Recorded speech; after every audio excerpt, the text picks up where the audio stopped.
Pokemon Go New Year's 2024 is coming out with an event, and we're going to go over all the details and tips for you guys to max out in Pokemon Go. So welcome to the Trader Club. Here we go.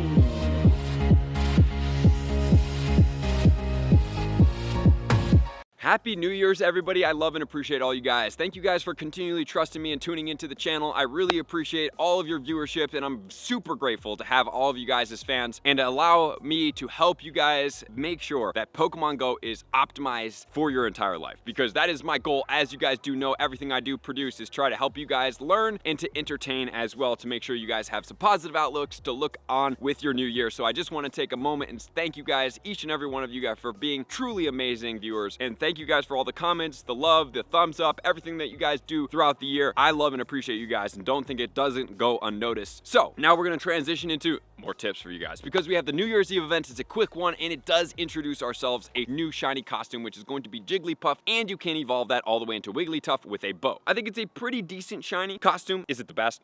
Probably not, but why not get another one? Unfortunately for me personally, I did not get the Psyduck, not get the Pikachu. Did you guys? Let me know in the comments below. This event is going to be a fast one. It's going from the 1st, Monday, 10 a.m., all the way until the 3rd at 8 p.m. So we have a very short amount of time to turn this event around, so get out there and hunt some Pokemon. So we have 2 bonuses going on during this event, so we're going to make sure that we do cover these bonuses, because these are the top things that I'm going to suggest you guys do. Number 1 is going to be half-hatch distance. So half-hatch distance is going to be throughout the entire event, but the number 1 thing is the first 3 eggs will be quarter egg hatch distance. So while we are going to be having Calm Day this coming weekend, which is going to be 3 times catch Stardust, so you will be on star pieces throughout the entire day. So if you already have 9 or 12 12-kilometer eggs, or you think that you can gain all the rest of them by the event start time, I would suggest to do this. But if you do not, and you think, oh, I'm just a casual player, I'm not going to be able to get the rest of these 12-kilometer eggs back, maybe don't do this. So what I would suggest doing is taking those 3 12-kilometer eggs, putting them in super incubators, and hatching them extremely fast. And by doing that, you are going to be able to get a lot of Stardust very quickly. Or if you don't want to do that, what you can do is hatch 1 egg at a time with your regular incubator, a 12-kilometer egg 1, then 12-kilometer egg 2, and then 12-kilometer egg 3. And by doing that, that's going to allow you to hatch those without having to pay for them, and you could yield Stardust. The only problem with that is they're not going to be sequentially, so you can't put a star piece on to capitalize on all 3 at the same time. But that is going to be one of the best bonuses overall besides the shiny Jigglypuff. Make sure to hunt that one in the wild and get that shiny if you are a shiny collector and this does matter to you. But with that said, let's start getting to our top tips, which is going to start with tip number 1.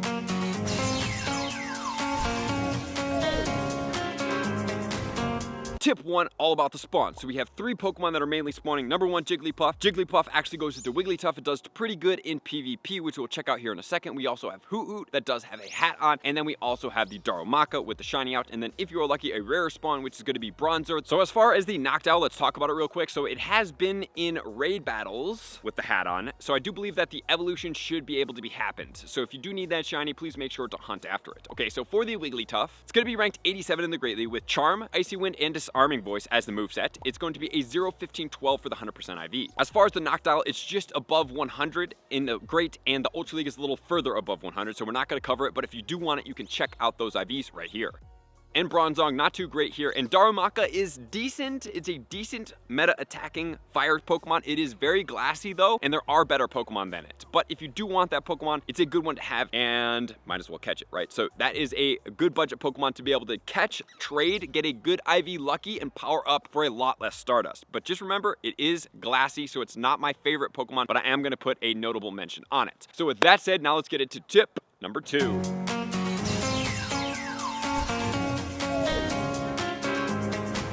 Tip number 2, obviously we do have the bonus of the half incubator distance. So we are going to be getting some Pokemon spawning out of eggs, including all of the baby Pokemon. The Pokemon are going to be Pichu with a party hat. 100% IV will be 270. We do have Igglybuff. Igglybuff will be a 306. We do have Cleffa. Cleffa will be 383. And just a reminder, all of these are coming out of 7-kilometer eggs, which I did not mention up front. So these are only 7-kilometer eggs. So if you do want them, you're going to have to hatch your eggs first and then start getting them, or at least have 1 egg spot open and turn through them 1 at a time. So then we're going to have Togepi, 375 on this one. And next we have Tyrogue, 281 for the 100% IV. And then we have Smoochums, 738. Then we have Elekid and Magby, 689 for the Elekid and 756 for the Magby. And then we have Azurill and Wynot, 208 on the Azurill and 305 for the Wynot. And those are all of the 100% IV babies. I suggest if you guys do hatch a 100% IV baby, you do not evolve them because they are rarer in their baby forms. So with that said, now let's get on to tip number 3.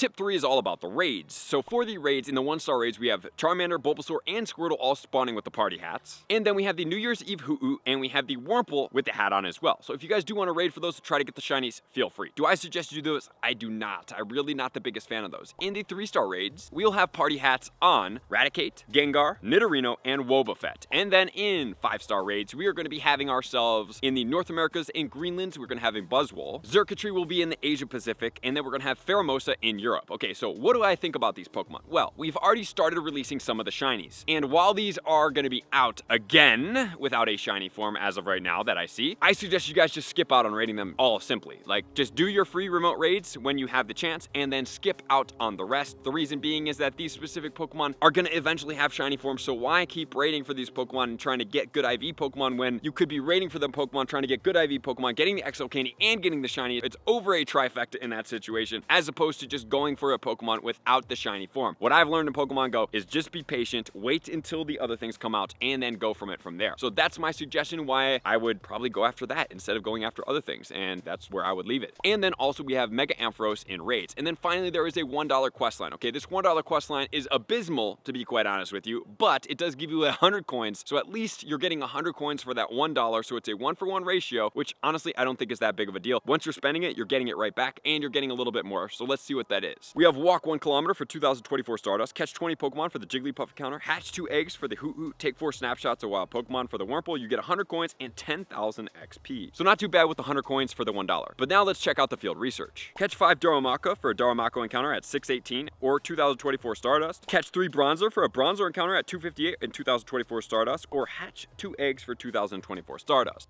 So the only way that I'm going after just the hatch 2 eggs task is if I get 3 of those. And if I do not have 3 of those, I am dumping them and continuing on by the catching field research tasks. So this event is short, it's sweet, it's simple, it's easy, but most importantly, try to get a shiny, enjoy yourself out there, and Happy New Year's, guys. Thank you guys for being here as always. Love and appreciate all you guys. To all of my likers, commenters, subscribers, Patreon members. Everybody takes your support, subscription, and participation to X level. I'm gonna see you guys out on the next video. Peace.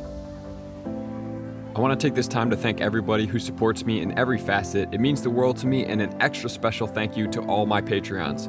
I greatly appreciate the extra support to continue to allow me to pursue Pokemon Go full time, allowing me to create my daily video uploads in the most timely fashion for everyone's benefit.